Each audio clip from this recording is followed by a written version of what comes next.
Hello and welcome, my connoisseurs of movies, TV show, and literature. Are you ready to shake things up? You may call me Luke. So, you are here to feast on my opinion of all things movie, TV, and book. And double, something wicked this way comes indeed is my favorite Shakespearean play, Macbeth. Or to any proper thespian until opening night, the Scottish play. I mean, what is not to like about a play that is actually haunted and has caused injury or issue since it was first written? Now, for those of you who don't know, the version I heard and was told about why Macbeth is so cursed and so haunted and is referred to as the Scottish play is because it's based on actual events, skewed to make the ancestor of the man who commissioned the play be written to look better. That character is Macbeth's best friend, Banquo. The one, if you're familiar with the play, the one whose sons and his sons' sons and his sons' sons' sons will become king. And so on, down the line, until, like I said, the man who commissioned the play from Shakespeare. Straight down from Banquo to him. And history is thought to have said that Banquo helped Macbeth in the plot against Duncan. I mean, helped the planning, helped in the execution, while in the play, written by Shakespeare, Banquo was an innocent victim of Macbeth's madness, completely left in the dark, no part in any of it, victim of circumstance and bad timing.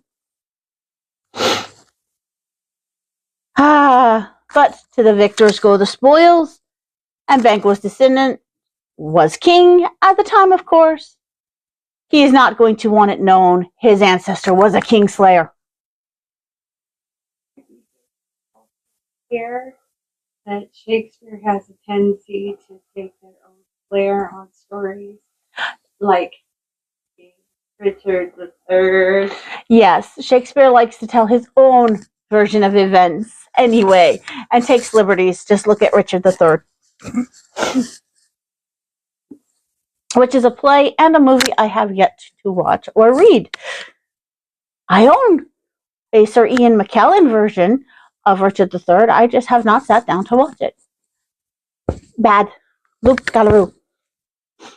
Now, aside from the historical aspects of this play, and why are you jumping back to the top of my notes, usually computer? Hey, I'm trying to do you justice. I don't want any grief from you ghosts. The Macbeth curse! Too right. Yeah, they're totally playing havoc with my computer right now. It's kind of funny. It's jumping my script up and down. Alright, aside from the historical aspects of this play, I love the prophecies that come true, both with direct intervention and without direct intervention from Macbeth himself. My favorite character also has probably the best line to ever grace a play, at least in my opinion, since it shatters Macbeth in one sentence.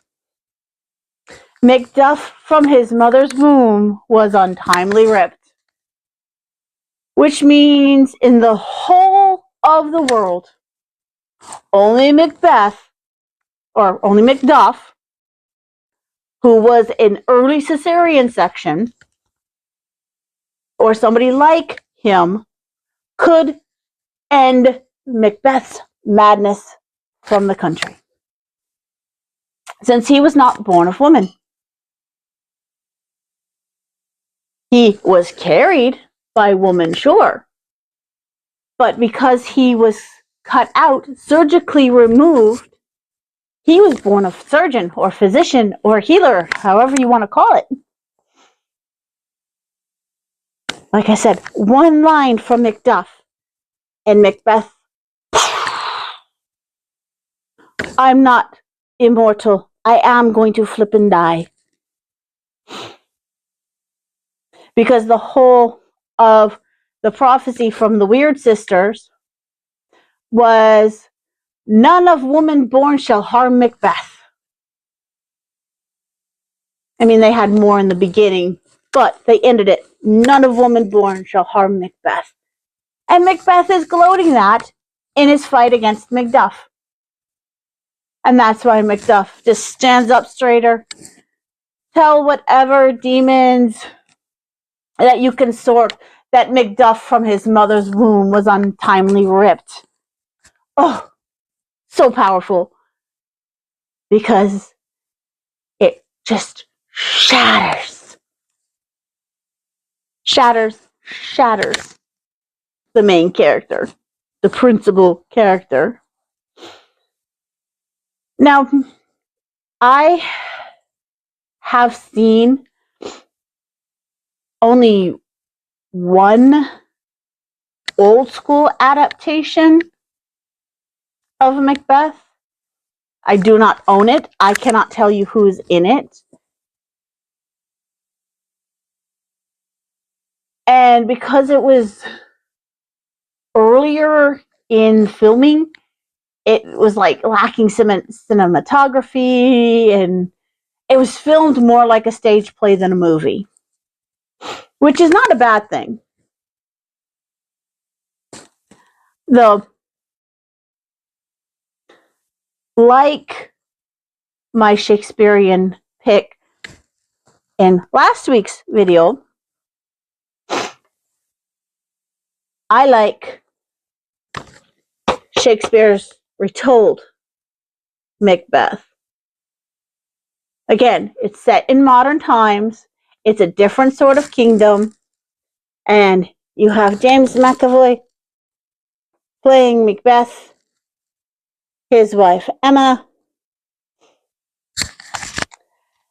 and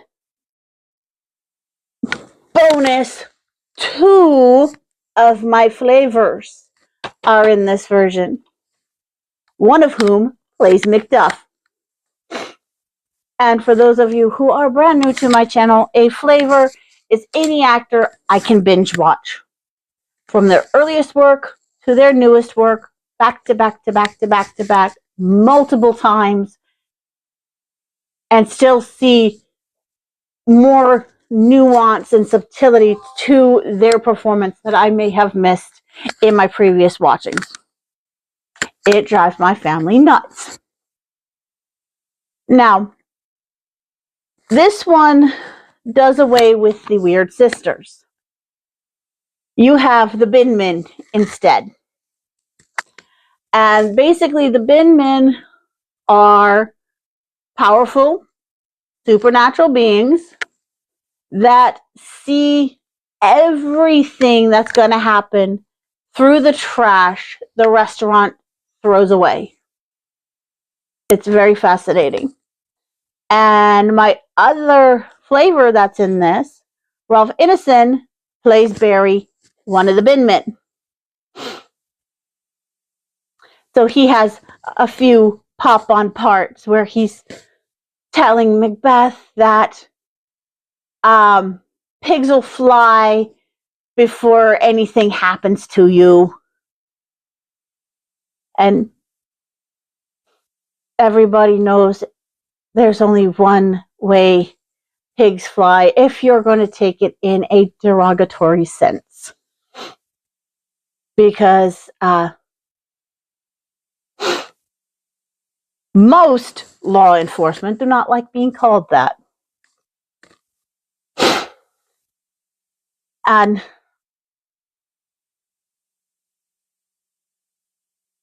Joe MacBeth and Billy Banquo meet the Binmen for the first time when they come back from drinking off a successful night at work.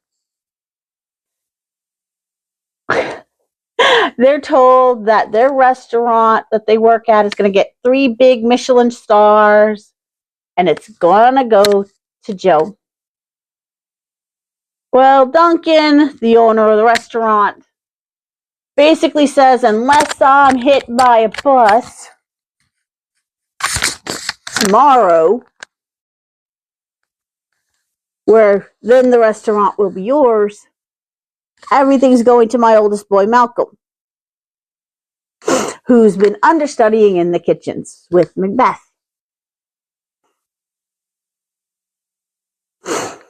Well, no surprise that Emma, like in the original play, goads and prods MacBeth into murdering his mentor.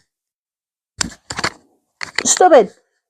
Because it totally warps, shapes, and twists his personality.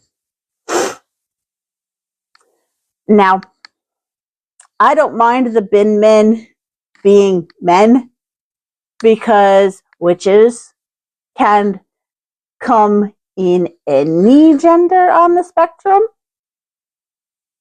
So I don't mind them being replaced by I don't mind the weird sisters being replaced by the bin men, because women have been persecuted enough as the evil, heartless witches that meddle in the affairs of men. So I'm okay with that shift. Now, like I said, my other flavor, and still longest running current flavor, Richard Armitage plays Peter Macduff. So my favorite character is played by my favorite actor. And it still brings tears to my eyes when I watch this 6'2" bloke bend in half and crumple to the floor onto his butt, absolutely devastated, when he learns that while he was talking to Malcolm about how suspicious it is that Duncan died only hours after telling MacBeth that unless he's hit by a truck, the restaurant's going to Malcolm, that Duncan ends up dead. Because MacBeth got everything he ever wanted with Duncan's death. And that's like the whole preface of MacBeth. Him becoming king after he murders the king. And Macduff, he's like, it is way too convenient that this man who used to idolize your father now has a completely changed personality, and it all coincides to after your father's death. It's too convenient that he sacked 2 of the kitchen staff the day your father was killed. So while he's talking to Malcolm about that, MacBeth sends a gunman to silence him. Gunman fails to silence Peter, but takes out Fiona, Zara, and Amelia Macduff, which happens in the play too. But it's a more direct order. Eliminate all of Fife, because Macduff was the Thane of Fife.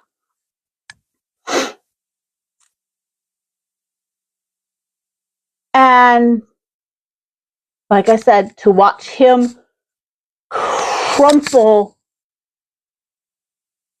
and look so helpless and defeated at the news that his family had been slaughtered. And then why Is it any wonder he actually ends the threat that is Macbeth?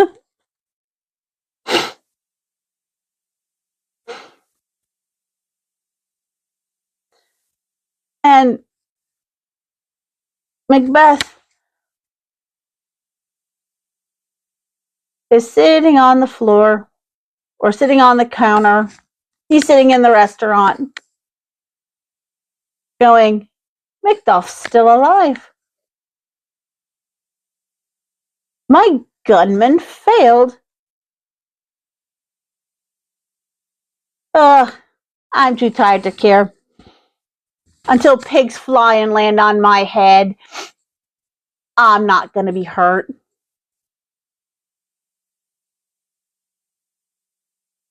And he dismissively, go home, Macduff. I have enough Macduff blood on my hands. Just go away. Go home. I don't care. He's heartbroken. He's like, no. I'm not going to let you get away with what you did to my family. My camera woman's coughing. And their fight ensues. So, have you seen a decent version of Macbeth? That is set more in the classic Scots time period where they weren't connected to England. Have you guys read Macbeth? Did you like it? Do you know anyone who was hurt in the playing of the parts? Because my camera woman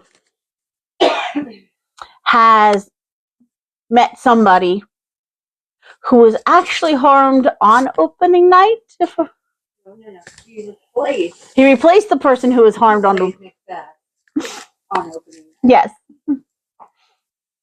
To make it louder for you guys.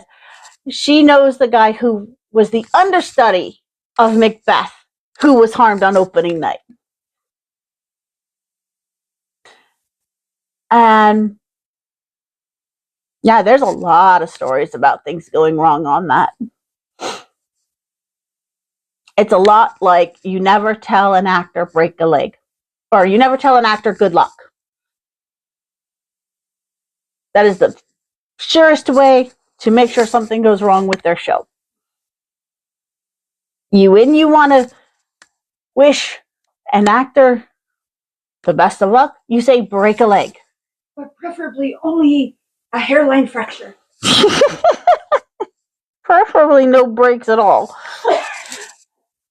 But the phrase break a leg comes from the way they would bow. They would have to bend their knee as they bowed because they would take a step back, bend their knee, and bow down. That bent knee is the break in the leg. A little old school historical fact. And I would stand up and show you, but my right knee's giving me jip. He already broke it. I did not. I found out I have arthritis. Starting. Which is a pain in the butt. But have you seen Shakespeare's Retold MacBeth? Will you watch it? I know for a fact that some of the other people who watch it with me say it's infinitely more confusing because it is a fight over a restaurant kingdom instead of a country kingdom.